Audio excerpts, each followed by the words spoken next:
برادران اسلام،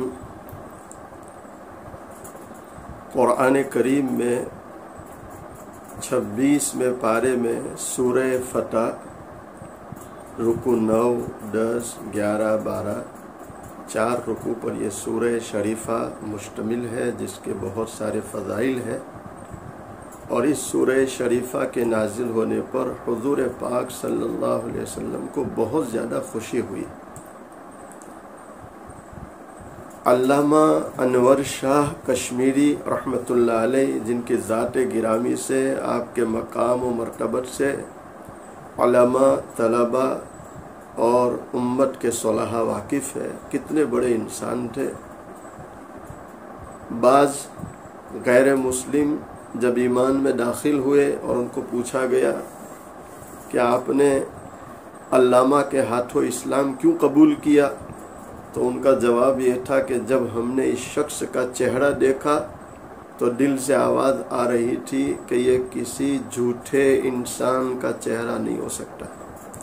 آپ حجت الاسلام تھے اور دارالعلوم دیوبند کا چلتا پھرتا کتب خانہ مانا گیا، بہت اونچا آپ کا مقام تھا۔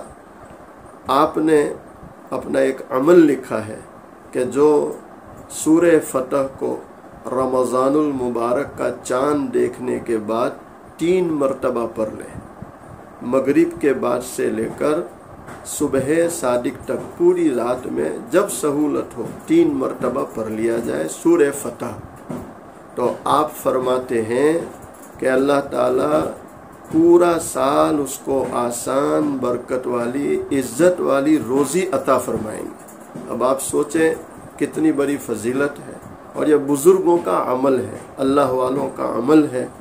ہم ایروں غیروں کی باتوں پر بھی عمل کرتے ہیں تو یہ تو اللہ کے ولی ہے، حجت الاسلام ہے۔ اگر ہم اس پر عمل کریں گے، اللہ تعالیٰ کی ذات سے امید ہے اللہ ہمیں ضرور نفع پہنچائے گا۔ اللہ تعالیٰ ہمیں عافیت کے ساتھ، سہولت کے ساتھ، تندرستی کے ساتھ اور فتنوں سے حفاظت کے ساتھ رمضان کا مبارک مہینہ نصیب فرمائے، اور رمضان کی برکتوں سے، رحمتوں سے اللہ ہم سب کو مالا مال فرمائے۔ وآخر دعوانا ان الحمد للہ رب العالمین۔